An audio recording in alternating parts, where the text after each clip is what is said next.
Kailan po itong unang bilyon na kumita kayo sa DPWH?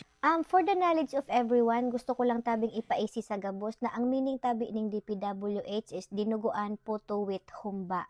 Ang akong small business, mi pa man siya ga 2 years. Ang akong negosyo na dinuguan puto with humba, mabenta siya sa mga parainom pagkakagabi. Ami man ako gakita ning 1 billion pagkakagabi sa natahan niya na dinuguan puto with humba, minsan niya urutang pa ning parainom sa amo. Tapos nanggakauro nga pa pagtigas singil. Yung iba gabayad man kabanga lang. Pagya swerte misan buo. Kaya imposible man na magkita kami ning billionist. Ang akong dinuguan puto with humba, mi man siyang kaibang gold. Sana all gakita ning bilyon, di ba? So you're saying that the television station and the persons interviewing you edited your answers? I think so, sir. Kasi nakita ko lang nakapost na sa social media tapos may caption nagakita na ako ning 1 billion. Ma'am Sara, ano ba naging trabaho niyo bago kayo pumasok sa mga kontrata sa gobyerno?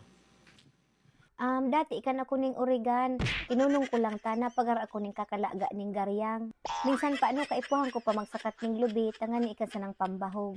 Kaya tinunong ko na, tapos nagnegosyo na sana ako ning DPWH, which is dinuguan puto with humba. So yun po. Anong work mo sa ibang bansa? Dati akong gatinda ning buko Diyos, yala ko sa ibang bansa, like suman, yun. Paano kayo, how were you enticed to join PWH? Hanya na DPWH, dinuguan puto with humba, may nag-impluwensya sa ako, napagar lang talaga ako ning kakabahog ning oreg. Yun lang sabi.